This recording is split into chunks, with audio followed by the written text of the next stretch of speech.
이상하게 갑자기 눈물이 나오네요. 이러면 안 되는데, 예배 때 이러는 것이 아닌데 이상하게 자꾸. 아니, 오늘 아까 혹시 오해하실까봐 제가 무슨 슬픈 일이 있어서 이런 게 아닙니다.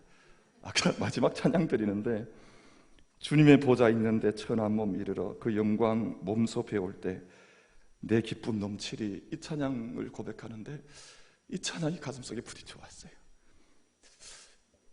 정말 천한 몸이요 죄덩어리인데 하나님 앞에 구원받고 또 그 영광 앞에 서게 될 것 생각하고 또 찬양 드리니까 그 기쁨이 올라왔습니다.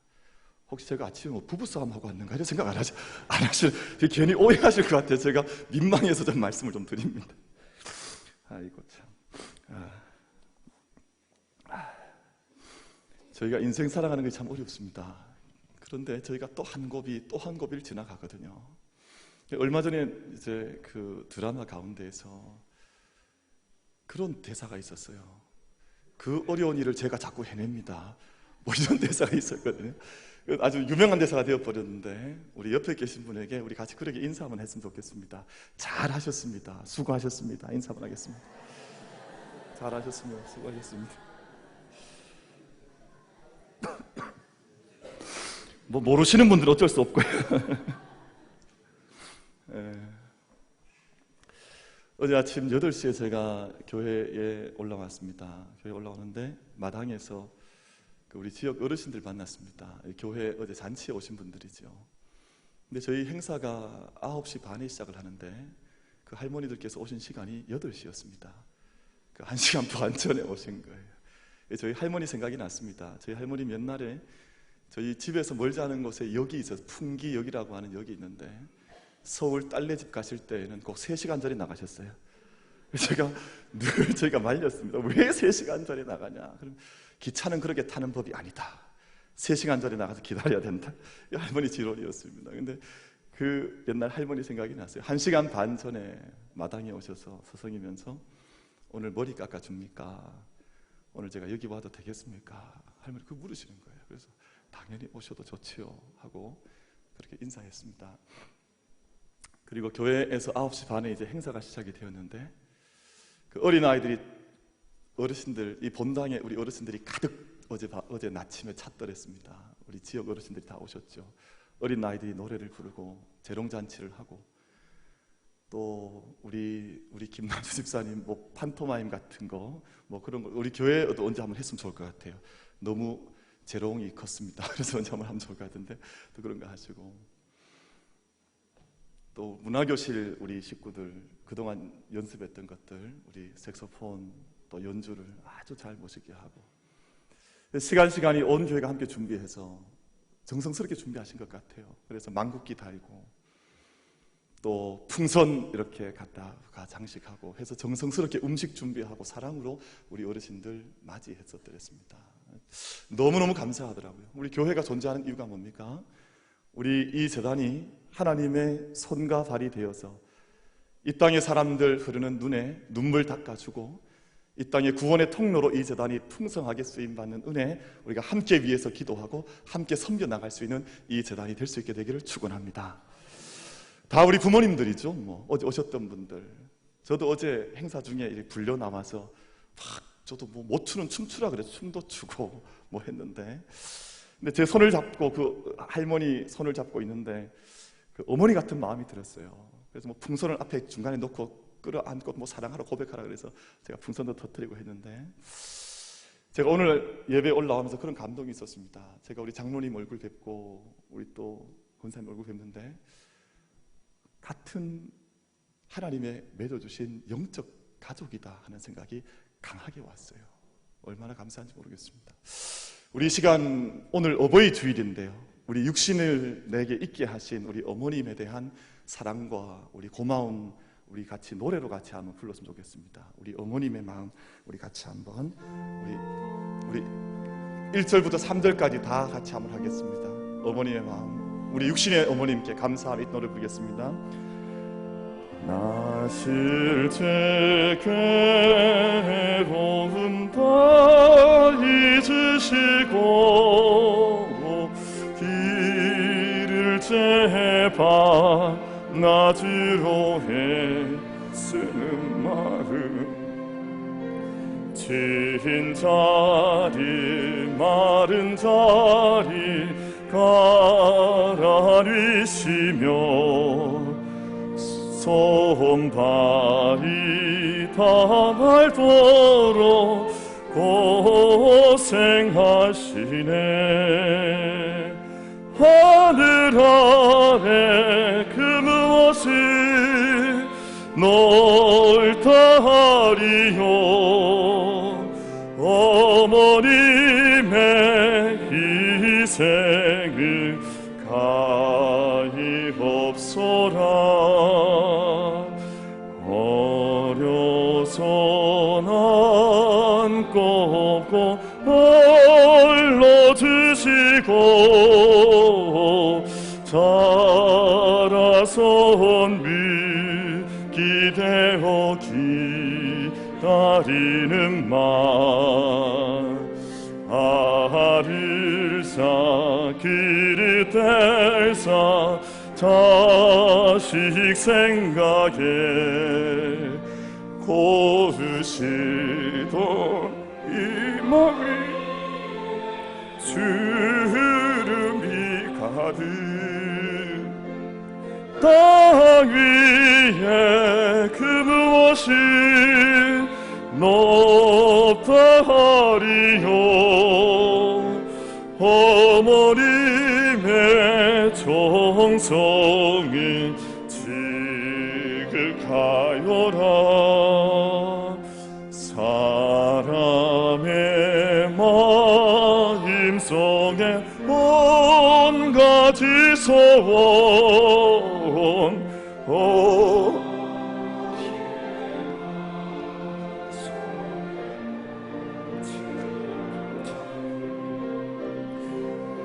아낌없이 일생을 자식 위하여 살갑별이 가서 바치는 마음 인간의 그 무엇이 거룩하리요. 어머님의 사랑은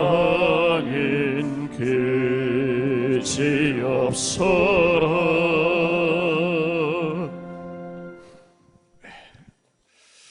오늘 어버이 주일로 저희가 함께 지키게 되어서 너무 감사합니다. 하나님께서 그런 말씀해요. 이것은 신학적으로는 맞는 말이 아닌데 우리 정서적으로는 타당해요. 하나님께서 온 땅에 다 가실 수 없으니까 이 땅에 하나님 대신 어머니를 허락하셨다. 그런 말이 있어요. 신학적으로 맞는 말이에요. 하나님께서 모든 곳에 계시잖아요. 그런데 그만큼 어머니의 중요함에 대해서 말씀한 거죠. 어머니가 얼마나 귀하신지 우리에게 어머니를 주셨다. 그렇게 이야기하고 있습니다. 우리 교회가 영적 가족이 되어서 우리가 늘 교회 안에서 영적 어머니, 영적 아버지, 영적 형제 자매 가족들을 만나는 은혜 우리 교회 속에 있게 되기를 바랍니다. 부산에서 목회하시는 어떤 목사님께서 그 여자 어린 아이를 입양을 했습니다. 이 아이가 초등학교 3학년인데 이름이 예원이에요. 예원이. 근데 학교에서 친구한테 예원이가 학교에 갔다가 이런 말을 들었습니다. 예원아, 너 입양되었다면서. 친구가 그걸 알고 놀린 거예요. 그러니까 예원이가 답을 했습니다. 그래, 나 입양된 거 맞아. 그러니까 친구가 물었습니다. 다시 또 얘기를 합니다. 그러면 너 친엄마랑 사는 게 아니겠네. 아이가 자꾸 이렇게, 아이들도 좀 못됐어요. 이런 질문을 하는 거죠. 근데 이 3학년 예원이 답이 아주 걸작입니다. 그래, 난 친엄마하고는 살진 않지만 호적에 올라가면 다 가족이 되는 거야. 친아빠가 되고 친엄마가 되고 나는 오빠랑 또 언니랑 동생이랑 5 형제, 5 남매 그리고 우리 엄마 아빠 이렇게 7 가족이 함께 잘 살고 있어. 그 다음에 뭐라고 말했는고 하니, 근데 너 지난번에 이야기하는 거 보니까 너네 엄마 아빠는 많이 싸운다 그러더라. 우리 엄마 아빠는 한 번도 싸운 것을 본 적이 없어. 우리 엄마가 나한테 얼마나 잘해주시는지 몰라. 이렇게 얘기를 한 거예요. 예원이라고 하는 애가 아주 당당하게 이야기를 한 겁니다. 그랬더니 지금까지 놀리던 애가 갑자기 풀이 기가 죽어서 뭐라고 말을 했는가 하니, 야, 그럼 나도 이제 입양되고 싶다. 집에서 엄마 아빠가 맨날 싸우니까 이 아이가 예원이가 말하는 것처럼 행복한 가정이 아닌 거예요. 그러니까 야, 그럼 나도 좀 입양되었으면 좋겠다. 그렇게 이야기를 한 겁니다. 근데 이 일이 실제로 몇 주 전에 있었던 이야기입니다. 저희 선배 목사님 가정에서 일어났던 이야기예요. 이 어린 예원이한테 새엄마 새아빠가 아니죠. 정말 엄마 아빠, 뭐 피는 물보다 진하다 그러지만 함께 입양해서 좋은 영적인 유산을 이 어머니 아버지가 이 예원이한테 흘려서 보내준 거죠. 그 인생에 자신감이 있고 당당함이 있는 거지 않습니까? 그래서 영적 유산이 중요한데요. 제가 얼마 전에 영화관에 갔는데 제 뒷줄에 앉아있는 아이가, 꼬마 아이가 얼마나 시끄럽게 떠드는지, 그래서 제가 주변에 있는 사람들이 다 눈살을 찌푸렸습니다. 영화관에 오면 이 에티켓이 있잖아요. 저 영화관에서 좀 조용히 영화를 봐야지. 근데 아이가 계속 떠드니까 주변에 있는 사람들이 다 눈치를 많이 줬어요. 돌아보기도 하고. 근데 아이가 그치질 않는 거예요. 영화 한 2시간 하는 동안 내내 그래요. 근데 가만히 제가 하나 가지 발견한 것이 있습니다. 그 아이보다 더 떠드는 사람이 하나 있었는데 그의 엄마였어요. 그 엄마는, 아이가 한마디 하면 엄마는 2마디 해요. 그러니까 주거니 막거리 하면서 하니까 그 아이가 엄마의 그 모습을 그대로 받은 거죠. 그 유산입니다. 그러니까 어머니의 모습이 자녀에게 그대로 흘러가도록 되어 있는 것이 하나님의 법칙 아니겠습니까? 어머니가 무엇을 흘려보내주냐, 무엇을 보여주냐 하는 것이 자식에게 영적 포메이션, 스피리처 포메이션으로 그대로 형성되는 건 아니겠습니까? 영적 형성이 거기에서 이루어지는 것이죠. 어디 딴 데서 이루어지겠습니까? 옆집 아저씨 닮겠습니까? 자기 아버지 닮죠. 누굴 닮아가겠습니까? 요즘 사회 곳곳에서 저희가 자주 듣는 뉴스입니다만 우발성, 참지 못한 분노의 폭발로 이루어지는 참혹한 사건들이 많이 일어나고 있습니다. 이 가정에서 그 분노를 이겨나갈 수 있는 것을 가르칠 수 있는 부모가 부재한 거예요. 공교육의 현장이 무너져 있어서 그것을 가르쳐 줄 수 있는 교육의 현장이 무너져 내려 있는 거죠. 그러니까 가정도 무너져 있죠. 공교육 현장이 무너져 있죠. 모든 것들을 절제하고 자제할 수 있는 힘을 가르쳐 줄 수 있는 어른들이 부재하다 보니까 이런 일들이, 위험 요소들이 사회 곳곳에서 터쳐 나오고 있는 것입니다. 그래서 오늘 저희가 어버이 주일이긴 합니다만 우리 어버이에 대한 감사의 마음도 가지면서 또한 동시에 우리가 다 어버이들이지 않습니까? 우리 자녀들을 키우고 있지 않습니까? 그렇다면 나는 나의 자녀들에게 어떤 믿음의 유산을 물려줄 수 있을까? 나는 어떤 믿음과 어떤 성품과 어떤 영적인 내용을, 컨텐츠를 우리 자녀들에게 물려줄 수 있을까? 그것을 하나님 앞에서 그 음성을 듣고 점검해 보는 시간이 돼야 되지 않겠습니까? 우리 이쪽 분들은 보니까 아직 자녀가 별로 없으신 것 같아요. 그래도 미리 들어놓으셔야 돼요. 나는 나중에 결혼을 하게 되면 어떤 가정을 꾸릴 것인가? 그것은 결혼하고 난 다음의 일이 아니에요. 저는 조숙해서 초등학교 때부터 제 배우자를 위해서 기도했습니다. 중학교 때는 늘 꿈꿨던 것이 어느 여중에 내 아내가 있을까? 이거 생각했어요. 고등학교 때도 어느 여자 고등학교에 내 아내가 있을까? 나중에 알고 보니까 저기 어디더라? 경남 마산에 있는 성지고등학교에서 우리 아내가 자라고 있었더라고요. 그러니까 지금 어딘가에서 여러분의 남편과 여러분 아내가 지금 어디선가 지금 살고 있는 거예요. 그러니까 그걸 위해서 기도하는 거예요. 미리 나는 어떤 가정, 어떤 유산을 나의 배우자와 함께 흘려보내줄 수 있을까? 우리가 물려줄 수 있을까? 기도하면서 준비하는 거죠. 준비하는 만큼 복된 가정이 세워지는 거거든요. 준비되지 않으면 그만큼 아름다운 가정을 세워나가기가 어려운 것입니다. 근데 요즘 믿음의 유산 물려주기가 얼마나 어려운지 모릅니다. 어떤 초등학교에서 교장 선생님께서 휴지를 줍고 청소를 하고 계셨어요. 거기 옆에 4학년 아이가 지나가다가 교장 선생님한테 뭐라 그러는 거 하니, 선생님 휴지가 저기도 있습니다. 요즘 아이들이 그렇습니다. 얼마나 교육하는 게 얼마나 어려운지 모릅니다. 그러니까 옛날 아이들 같으면 선생님 하지 마시고 제가 뭐 줄겠습니다. 뭐 이렇게 양했습니까? 그런데 선생님 저기도 휴지 있으니까 저거 주십시오. 그렇게 하는 거예요. 기원전 1700년경 얼마나 오래 전입니까? 수메르 시대 고대 사회죠. 거기에서 사용하던 토기에서 고대 문자가 발견이 되었습니다. 그래서 그 어려운 고대 문자를 고고학자들이 어렵게 판독을 해서 이게 무슨 뜻인지 살펴봤더니 요즘 젊은이들은 너무 버릇이 없다, 이렇게 적혀 있다라는 거예요. 그러니까 지금 우리 세대나 옛날 세대나 뭐 그 이전의 세대나 늘 젊은이들에게, 우리 다음 세대들에게 우리 신앙을 가르치고 우리가 가지고 있는 것을 전수해 주는 것이 그만큼 어려운 일이다. 뭐 이 고대 사회에도 그 문제가 동일하게 있었다 하는 것을 이야기하는 것입니다. 특별히 신앙의 교육의 문제, 믿음의 부모들이 가지고 있는 나의 믿음이 내 자녀에게 그리고 그 다음 자녀에게 흘러내려갈 수 있을 것인가?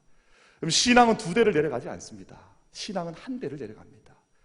할아버지의 믿음이 손자에게 건너뛰는 것이 아니라 아버지의 믿음이 아들에게 내려가게 돼 있거든요.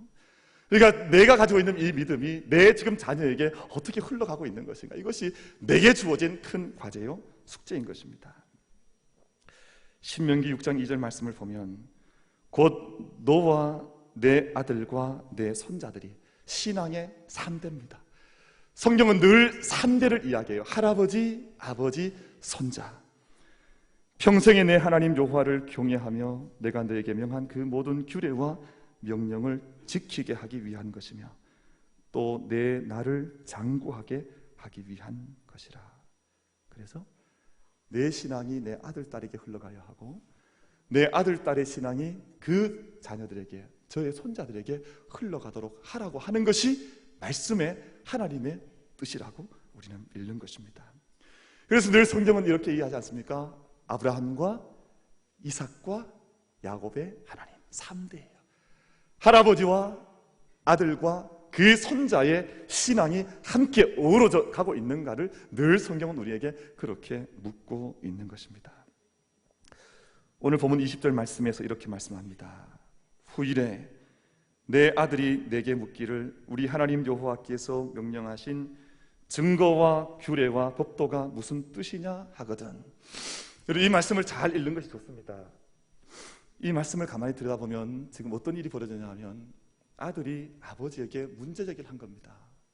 아빠, 내가 왜 하나님 말씀 따라야 합니까? 내가 왜 주일 교회 가야 합니까? 내가 왜 아버지 믿는 것은 아버지 자유고 내가 하나님 믿는 건 내 자유인데 왜 나한테 이 믿음을 가지라고 말합니까? 그런 뜻이에요. 그 말씀 아닙니까? 후일에 내 아들이 내게 묻기를 우리 하나님 여호와께서 명령하신 증거와 규례와 법도가 무슨 뜻이냐?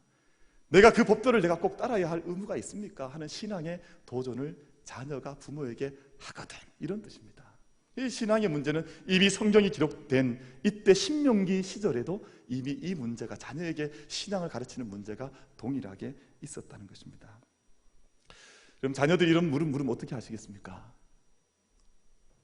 오늘 가정에서 자녀들이 우리 부모님들께 왜 아빠가 가지고 있는 믿음을 나에게 요구합니까? 이렇게 말하면 여러분 뭐라고 말씀하시겠습니까?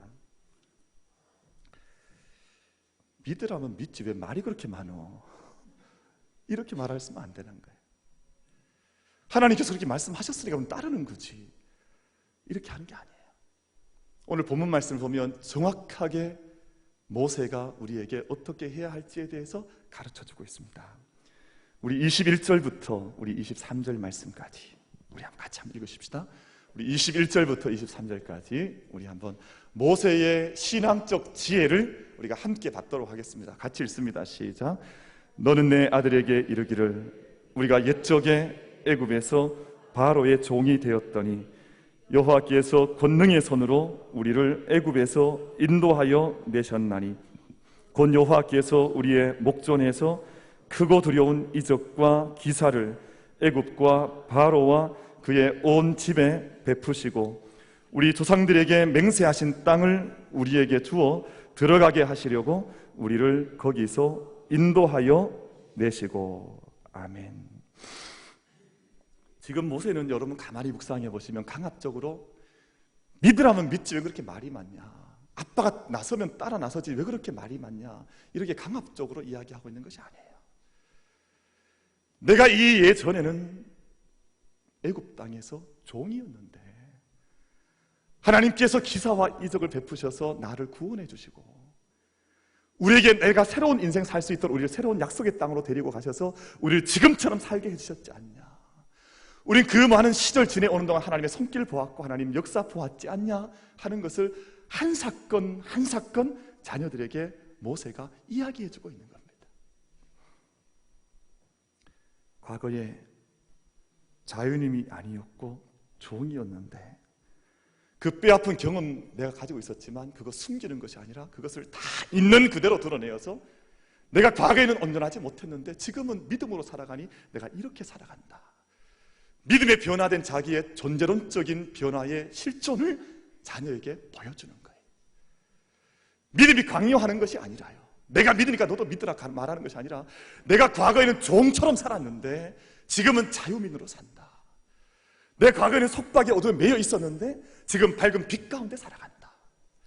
세상의 어둠에 내가 과거에는 있었는데 지금은 그렇지 않다 하는 것을 너희 자녀들에게 한 말씀 한 말씀 자녀에게 가르쳐 주어서 그 영광을 보여주고 말해줘라, 그렇게 말씀하는 것입니다. 제가 예전에 부교육자로 섬길 때 섬겼던 한 목사님이 저기 경상도 한 두메 산골에서 태어나신 분인데요, 그 아버지가 할아버지가 그 동네에 종이었습니다. 모습으로 살았다 그래요. 그래서 늘 설교하실 때 때때로 그 말씀하는 거예요. 우리 할아버지도 우리 아버지도 다 종으로 살았다. 다 남의 집에서 모습하고 살았다. 그런데 어느 날 선교사님이 그 동네 지나시다가 그 논에서 못 심고 있는 우리 할아버지한테 복음을 전해줘서 우리가 그 복음 받아가지고 온 가족들이 다 하나님께로 돌아와서 지금 이만큼 우리가 사람 노릇하고 산다, 그 이야기를 자주 들려주셨습니다. 근데 우리가 그 사실을 영적으로 들여다보면 우린 다 죄의 종노릇하던 사람들이었고 사실은 바른 인식도 없던 사람들이었고 불과 100년 전만 해도 이 땅에 어둠이 가득 들어찼던 곳인데 하나님께서 역사의 손길로 이 땅에 복음 주시고 선교사들 보내시고 구원해 주셔서 오늘 이만큼 우리가 하나님의 정신 속에서 살아가는 구원받은 가정들로 일꾼들로 살아가는 것 아니냐. 사실 해줘야 될 이야기가 얼마나 많이 있습니까? 근데 부모들이 그것을 우리의 삶으로 가르쳐주지 못하고 우리의 입술로 한 가지 찝어 전해주지 못하면 우리 자녀들은 그 복음의 세대가 나로 끊겨지고 말고 그 다음으로 흘러가지 않게 되고 마는 것입니다. 베드로전서 2장 10절 말씀에서 너희가 전에는 백성이 아니더니 이제는 하나님의 백성이요 전에는 긍휼을 얻지 못하였더니 이제는 긍휼을 얻은 자니라. 얼마나 많은 변화들과 우리의 삶의 전이가 이루어졌는지를 우리 자녀들에게 때때로 가르쳐줘야 할 사명이 우리 믿음의 부모들에게 있다 하는 것을 말씀합니다. 만약에 내가 변화된 그 모습을 잘 보여주지 못한다면, 내가 가지고 있는 그 믿음의 이전과 지금의 모습을 잘 밝혀주지 못한다면 우리의 모든 자녀들은 여전히 세상의 자녀들로, 세상 가운데에서 종노릇하는 자녀들로 살아갈 수밖에 없는 것이 영적인 이치인 것입니다. 그럼 그때 우리 자녀들에게 어떤 마음으로 우리가 가지고 있는 믿음을 전해줄 수 있고 이야기해줄 수 있을 것인가? 여러분, 영적인 부모들은 영적인 자녀에 대한 책임을 가져야 합니다. 때때로 신방을 해보면 그런 말씀들 하세요. 내 신앙은 내 신앙이고 자녀의 신앙은 자녀의 신앙입니다. 아닙니다. 내 신앙이 자녀에게 흘러갈 수 있도록 도와주어야 합니다. 그것이 부모에게 주신 사명이에요. 내 마음속에 있는 내 신앙을 자녀에게 잘 불려주지 못하면 그것은 영적인 책임을 방기하는 것입니다. 버리는 것이에요. 베드로전서 3장 15절 말씀에서 어떻게 자녀들을 향해서 가르쳐야 할지를 이렇게 말씀합니다. 너희 마음에 그리스도를 주로 삼아 거룩하게 하고, 먼저 너희 부모가 거룩한 마음을 가지라 그 말입니다. 영적인 아비 된 자들이 거룩한 삶과 믿음과 영성을 가지고, 그 말 아닙니까? 너희 속에 있는 소망에 관한 이유를 묻는 자에게, 만약 왜 우리가 교회에 나가야 됩니까? 왜 우리가 엄마 아빠의 신앙을 내가 따라가야 됩니까? 그것을 만약에 내 자녀가 묻는다면 대답할 것을 항상 준비하되 온유와 두려움으로 해라. 여러분, 여기서 말하는 온유는 젠틀니스예요. 그러니까 자녀를 대할 때 거칠게 대하지 말라는 것입니다. 자녀를 대할 때 내 안에 있는 그 거룩함 때문에 늘 따뜻한 영적인 풍성함으로 자녀를 대해주라, 그런 말입니다.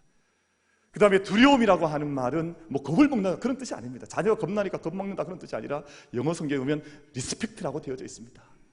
자녀라고 해서 네가 마음대로 할 수 있는 대상이라고 생각하지 말고 이 자녀를 존중함으로 대해서 내 속에 있는 거룩함의 이유를 그 자녀에게 가르쳐 줄 수 있는 젠틀리스와 리스펙트를 가지고 너희 자녀를 대하면서 너 속에 있는 거룩함을 전해줄 수 있도록 해라, 그렇게 말씀하고 있는 것입니다.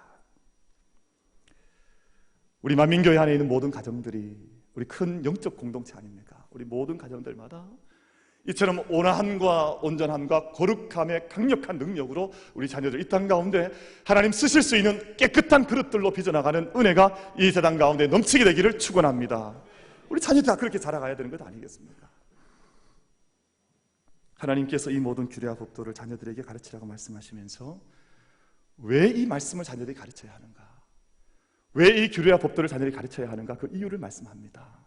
그것은 바로 너희 자신을 위한 것이다. 여러분, 우리가 말씀 지키면 하나님께 어떤 이익이 갑니까? 우리가 다 그냥 뭐 허탄하게 이야기해 보십시다. 그냥 허물없이 말씀 나눠보면 내가 말씀 지키면 하나님께 어떤 선물이 올라갑니까? 하나님께 어떤 대가가 지불되는 것입니까? 아닙니다. 하나님께서 우리에게 주신 모든 것들은 다 모두 우리 자신들을 위한 것인 줄로 믿습니다. 온 세상을 주신 것이나 말씀을 주신 것이나 십자가를 주신 것이나 부활의 은혜를 주신 것이나 그 어떤 것도 나를 위해서 주신 것이지 하나님의 영광을 위한 것이 아니에요. 우린 그 사실을 잘 알지 못합니다. 신명기 5장 32절로 33절 말씀, 그런즉 너희 하나님 여호와께서 너희에게 명령하신 대로 너희는 삼가 행하여 좌로나 우로나 치우치지 말고 너희 하나님 여호와께서 너희에게 명령하신 모든 도를 행하라. 그리하면 너희가 살 것이요 복이 너희에게 있을 것이며 너희가 차지한 땅에서 너희의 날이 길리라. 말씀을 붙들고 살아가는 사람들에게 너희에게 복이 있을 것이다. 이 말씀이 우리 모두의 말씀이 되기를 바랍니다. 말씀 붙들고 살아갈 때 복을 주신다는 거예요. 복이 얼마나 중요합니까? 저도 한때는 막 문제 제기가지고 신학 공부할 때는 무슨 복 이러면 이게 문제가 있는 줄 알았어요. 살아보니까 그게 아니에요. 저는 단 하루도 단 한때도 복이 없으면 살 수 없는 인간이구나 하는 것을 때때로 느낍니다. 절감하며 살아갑니다. 복이 없으면 어떻게 살아갈 수 있을까? 하나님의 블레싱이 없으면 어떻게 살아갈 수 있을까? 하나님이 함께 하셔야, 진리와 사랑과 생명과 그 은총을 충만하게 우리에게 흘려 보내주셔야 우리가 살아가는 줄로 믿습니다. 여러분, 오늘 말씀 가운데 24절 말씀이지요. 우리 24절 말씀 한 절 말씀 같이 읽습니다. 시작. 여호와께서 우리에게 이 모든 규례를 지키라 명령하셨으니 이는 우리가 우리 하나님 여호와를 경외하여 항상 복을 누리게 하기 위하심이요 또 여호와께서 우리를 오늘과 같이 살게 하려 하심이라. 아멘. 항상 복을 누리며 살아가는 것이 내가 너에게 말씀을 준 근본적인 궁극적인 뜻이다. 하나님의 말씀이지요. 제가 지난 금요일 심야기도회 시간에 제가 나름대로 불을 받았습니다. 그래서 제가 기도를 그날 제 페이스가 있는데 제가 페이스를 오버를 해버렸어요. 그렇게 기도하면 안 되는데 제가 제 기도의 속도와 모양을 지켜야 되는데 그날 제가 좀 마음에 뜨거운 뭔가가 있어서 기도를 너무 세게 해버렸습니다. 그러다가 제가 이제 공식적인 기도 시간이 마치고 제가 제 자리에 가서 이제 기도를 하는데 제가 딱 느낀 것이 목에 문제가 생겼구나 하는 것을 느꼈어요. 느낌상으로는 뭔가가 상처가 난 거예요, 목에. 순간 호흡이 잘 되질 않았습니다. 그래서 제가 속으로 힘도 센 사람이 소리를 그렇게 냈다 지르니 목이 탈이 안 날 수가 있냐, 이 마음에 제가 질책이 왔습니다. 좀 적당히 좀 하지, 기도를 그렇게 하는 법이 아닌데. 목이 너무 불편해서 여기 있던 물을 제가 다 마셔봤는데도 목에 변화가 없어요. 제가 그때부터 기도하기 시작했습니다. 하나님, 목사가 이 목자가 그 목자인데 목이 건강해야 되지 않겠습니까? 목이 이렇게 갑자기 문제가 생기면 다음 주에 설교는 어떻게 할 것이며 앞으로 목회는 어떻게 하겠습니까? 제 느낌에는 목에 뭔가 상처가 크게 나서 흔들리는 거예요, 목에서. 그러니까 그때부터 목이 먹히니까 눈물이 쏟아지고 이게 온전치 않은 거예요. 제가 그때 기도했습니다. 기도해야지 딴 방법이 있겠습니까? 그래서 어떻게 기도했는가 하니 한 손으로 제가 제 목을 붙들었습니다. 남들 보면 무슨 목 다는 줄 알지만 제가 목을 붙들고 한 손에 손을 들었습니다. 하나님, 그때부터 간절히 기도했는데 한 20-30분 기도했습니다. 한 손을 기도하다가 이 팔이 아프면 다시 이 팔 올려서 이렇게 기도하고, 근데 한 30분 정도 지나는데 제 마음속에 확신이 왔어요. 제 마음속에 평강이 임하는데 말할 수 없는 평강이 왔습니다. 내 마음속에 어떤 음성이 들리냐 하면 이제 그만하면 됐다 하는 소리가 들린 거예요. 근데 목이 그때부터 편안한 거예요. 제가 보통 금요일 저녁에는 집에 돌아가면 말을 잘 못합니다. 왜냐하면 목이 불편해요. 금요일 날 저녁마다 목이 불편한데, 근데 그날은 그렇게 기도하고 돌아갔는데 목이 너무 편안해서 말을 해보는데 말이 너무 편안한 거예요. 목이 그날 쉬지 않은 거예요. 하나님 앞에 이제 그만하면 됐다 하는 그 말씀 듣고 나서 얼마나 기쁨이 있었는지 모릅니다. 제가 저희 아이들과 그래서 그 다음날 밥을 먹는데 아이들한테 불렀습니다. 아빠가 어제 저녁에 기도하다가 이런 일이 있었는데 30분 간절히 기도했다. 근데 그때 기도할 때 제가 아버지 부르는데 제가 정말 아버지, 여러분 아버지에 대한 품에 대한 경험들이 다 있지 않습니까? 그 넉넉한 아버지에 대한 기쁨이 제 마음속에 흘러오는 거예요. 아버지를 부를 때 이렇게 좋은 아버지이시구나 하는 감동이 오는데, 그 마지막에 그래 그만하면 됐다, 내가 붙들어준다 하는 마음이 온 거예요. 제가 그 아이들에게 제 이야기를 제가 쭉 밥을 먹으면서 우리 아이들한테 해줬습니다. 그랬더니 저희 딸이 탁 하는 말이 아빠 축하해 이러더라고요. 그러니까 저희 아들이 야, 아빠가 저렇게 진지하게 이야기하는데 너는 뭘 그렇게 말을 건성으로 받냐 그러고, 이 아들은 또 진지하게 제 말을 또 받아주고 이러더라고요. 자, 그래서 느낀 것이 있습니다. 우리가 믿음 생활하는 것이 얼마나 하나님 앞에서 놀라운 하늘의 은총이요 세상이 알지 못하는 기쁨인지, 여러분 믿음 생활과 우리의 기도 생활을 그저 구경꾼처럼 하는 것이 아니라 그 믿음 가운데 우리를 불러주신 하나님의 초대와 역사하심을 우리가 날마다 축복과 은혜 가운데 맛보며 살아갈 수 있는 저와 여러분이 되기를 바랍니다. 그래서 그날 밤 그런 확실히 온 거예요. 제가 이렇게 목을 붙들고 기도하는데 하나님, 이 손 위에 하나님 손을 더 올려주셔서 이것이 깨끗하게 낫도록 해주십시오. 그리고 하나님, 이 몸을 주님께 맡겨드리니까 주님 품에 안아주시고 주님 붙들어 주십시오. 오늘 제 목소리가 괜찮습니까? 들을만 하죠? 우리 신앙생활이, 우리의 가정이, 우리 모든 삶의 자리가 하나님의 영광과 축복으로 강물처럼 흘러가는 은혜 있게 되기를 축원합니다. 여러분, 한국에서 가장 칭송받는 시인 가운데 한 분이 박목월 시인입니다.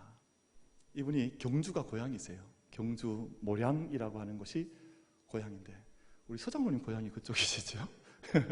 그 고향이신데 거기에서 곁에 떨어져 있는 건천 교회를 처음 그 어머님께서 박목월 선생이 4학년 때, 초등학교 4학년 때 그 교회를 나가시기 시작을 했습니다. 근데 신앙생활 하면서 이 어머니가 얼마나 뜨겁게 신앙생활을 했는가 하니, 나중에는 모량과 건천이 좀 거리가 멀리니까 걸어다니기가 어려우시니까 교회 옆으로 이사를 가셔버렸습니다. 아주 교회 옆으로 이사를 가셔서 거기서 교회를 섬기고 신앙생활 하셨는데, 토요일 저녁이 되면 먼 곳에 있는 분들, 그 건천 지역에 먼 산골짜기 산내라는 곳도 있고 흩어져 있는 사람들이 많이 있거든요. 그러니까 그분들이 주일 예배 지키기 위해서 건천으로 오시는데 그분들이 묵을 데가 없으니까 이 집에 다 이 손님들을 맞아들이신 거예요. 그래서 토요일 저녁마다 온 사람들이 북적대는 것을 박목월 선생이 어릴 때부터 그렇게 교회 섬기고 하나님 섬기고 성도들 섬기는 모습을 이 박목월 선생이 어릴 때부터 다 보면서 자라난 거예요. 그래서 이 시 속에 처음에는 많은 사람들이 박목월 선생의 시를 자연시라고 이야기하지만, 시간이 지나고 인생이 더욱더 원숙해져 가면서 신앙의 시가, 신앙의 내용이 시 속에 듬뿍 담겨져 있는 것을 사람들이 발견을 하게 됐습니다.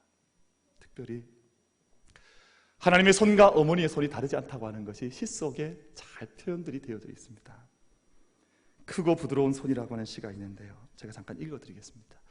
이 크고 부드러운 손이라고 하는 손이 다른 손이 아니에요. 하나님의 손과 어머님의 손이 다른 손이 아니구나 하는 그 믿음의 고백이 이 시 속에 담겨져 있습니다. 크고 부드러운 손이 내게로 뻗쳐온다. 5 손가락을 활짝 펴고 그득한 바다가 내게로 밀려온다. 인간의 종말이 이처럼 충만한 것임을 나는 미처 몰랐다.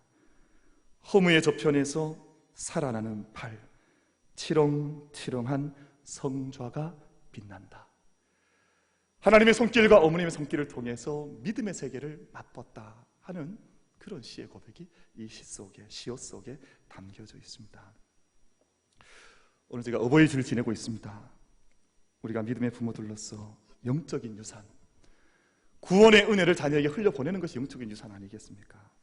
내가 하나님으로부터 받은 복을 우리 자녀들에게 그대로 전해주는 것이 영적인 유산이 아니겠습니까? 그래서 정말 세상에 지혜로운 믿음의 부모님들은 세상적 유산을 물려주는 것보다 신앙의 유산을 물려주기 위해서 그렇게 애를 썼습니다. 내게 있는 고기를 자녀에게 주는 것보다 고기 잡는 법을 자녀들에게 가르쳐주기 위해서 믿음의 부모님들은 그렇게 노력했던 것입니다.